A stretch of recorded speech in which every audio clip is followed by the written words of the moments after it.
Both Hollywood and film fanatics alike are still buzzing following last night's 95th Annual Academy Awards. It was a show full of first-time winners, stunning performances, and emotional speeches. So, Kami, are you ready to break this down? I'm ready. Okay. All right, well, first up, the Best Supporting Actor and Actress categories. That's right. Okay, really excited for how these turned out. So after many years away from film, Everything, Everywhere, All at Once's Ke Huy Quan came out on top in his very personal speech. He thanked his mom and all those that have continually supported him. Now, Kwan's victorious moment was followed by co-star Jamie Lee Curtis's name being announced as Best Supporting Actress. Now, what's really cool about this is Curtis has been obviously a longtime actress in Hollywood. Everyone knows who she is, right? But this was actually her first ever Oscar nominee, and then obviously her first win. Yes. I didn't realize that. Yeah, so I thought it was really cool to see that. The other cool thing about this is that Ke Huy Quan, so he has been in some films kind of like in the past, but it's been a long time. So he was the little boy in the Indiana Jones film with Harrison Ford. I know who that is now. Yep. And then he was in the Encino Man with Brendan Fraser, and we have excitement about that here in a little bit. So it was really cool to see this big moment for him. He has been, I think, like the big talk all of awards season because a lot of people have like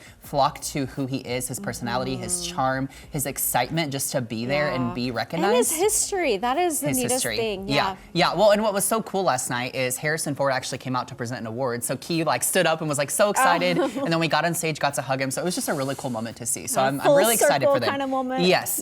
So really awesome stuff there. Following 5 very individual and different musical performances, Not To from RRR was awarded Best Original Song, beating out Rihanna's Lift Me Up from Wakanda Forever and Lady Gaga's Hold My Hand from Top Gun Maverick. That's right. This song is really, really cool, Not To. So the thing that they really emphasized last night at the Oscars is that this has kind of become like a viral sensation. So there's been a dance that's associated with Not To. And so a lot of people— Are you gonna teach it to me? I don't know it, but I'll learn it and teach you it. How about that? But there's been a lot of people on YouTube and TikTok that have been learning the dance. And the really cool thing about this is an Indian film. So it's cool to see Indian film and Indian filmmakers win this award. And like I said, I think it's a really big deal that they beat out Lady Gaga and Rihanna because those may have been like the expected winners per se. The too obvious. Yeah, but I will say, so there, like you mentioned, there was performances from all these songs that were nominated, and Lady Gaga's and Rihanna's were both really cool. Gaga did this very like stripped down performance of Hold My Hand. She had on like jeans and a t-shirt, which we rarely see from her. She's always in a super elegant dress, no makeup, just very strange. The meat dress, yeah. So many different things happening there, yeah. But then also Rihanna delivered a very cool, uplifting, very emotional performance of Lift Me Up.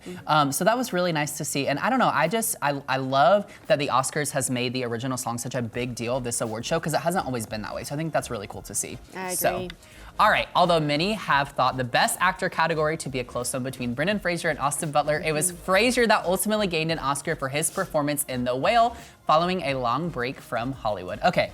Now, this is who you've been rooting for. This is who I've been rooting for. I do love Butler, though. I do love him. And here's the thing. I will not discredit him at all. I think Austin Butler did magnificent in the film It's just Elvis. too bad he came up against Brendan Fraser this time around. Here's the thing I've been saying, though. Fraser, this was his moment. This was his big comeback. He was kind of like blacklisted of sorts from Hollywood for a long time because of a prior situation that happened in the past. And so it's nice to see him finally recognized for the work that he's been doing in Hollywood for so long. Whereas on the other hand, Austin Butler was very dedicated to the role, did a fantastic job in this film, but he's so young. And I think that something I heard last night that I thought was really interesting is a lot of these first-time nominees, being nominated alone at the Oscars is really going to help other directors and filmmakers put them on their radar. So I hope he gets picked up for a lot more serious roles after this. And if he's just beginning, like who knows what the future holds for him. Absolutely. If this is his first one he's getting noticed for, I know.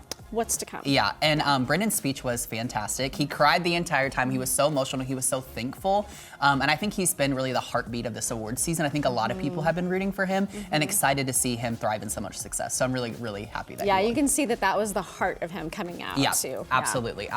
All right, so for Best Actress, it was no surprise Michelle Yeoh won for her role in Everything, Everywhere, All at Once. However, she did make history as the first Asian woman to be recognized for this award and only the second ever woman of color to win, which was really incredible. I love that for her.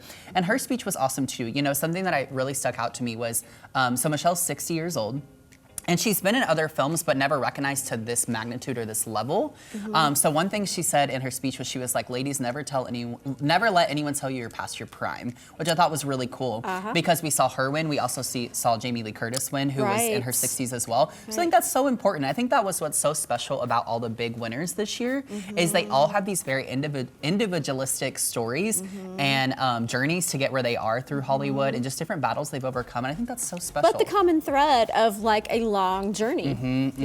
Yeah. Now, of course, there was some upsets this year. So people were a little bit sad to see that Angela Bassett didn't take the win over Jamie Lee Curtis in Best Supporting, or also Stephanie, who was in Everything Everywhere All at Once. She did a magnificent job. People were really excited for her, but Jamie Lee Curtis took the win ultimately.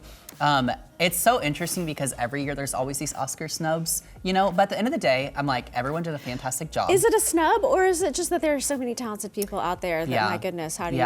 Well, and it's interesting because, you know, you have this long drawn out awards season and then the Oscars is kind of the finale of it all, right? And so it's interesting because different people prevail each time, but the Sag Awards, which is always right before the Oscars, is kind of what a lot of people say is the determiner for how the Oscars are going to play out. And Jamie Lee did win the Sag Award, this year for Best Supporting. So it wasn't kind of like it was out of the blue then? No, not at all. My last comment I'll make, Jimmy Kimmel hosted this year.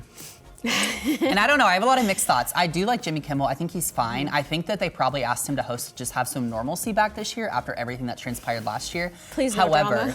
I know, however, there was a lot of his jokes were based around what happened last year. And I'm just like, aren't we over this? Why are we still talking about this? Yeah, it's just like exhausting to me. I'm like, Will Smith is doing his own thing. A year later, it's exhausting. Yeah, we've handled it. We've moved past it. Why are we still talking about it? So, but overall, it was an amazing award show, and I'm excited to see what happens next year. I agree with that. This year's Oscars ended with the Best Picture announcement, and it was Everything Everywhere All at Once, who won big after nearly sweeping the entire night. Yes, no surprise there though. So big congrats to that whole team. I've been hearing about that movie. I haven't seen it yet, but apparently I'm going to have to because it's been talked about for so long. Absolutely. Well, on another note with that, you know, the Everything Everywhere All at Once directors also won, and they are some really cool guys. I'm really excited to see what they might have in their future. So good point. Yeah. Good point. Well, congrats to all of this year's winners, first-time nominees, and for the voters for curating history-making choices. That's right. All right. Well, that's all for now from us on this year's Oscars. But for all of the rest of this year's winners, check out Oscars.org.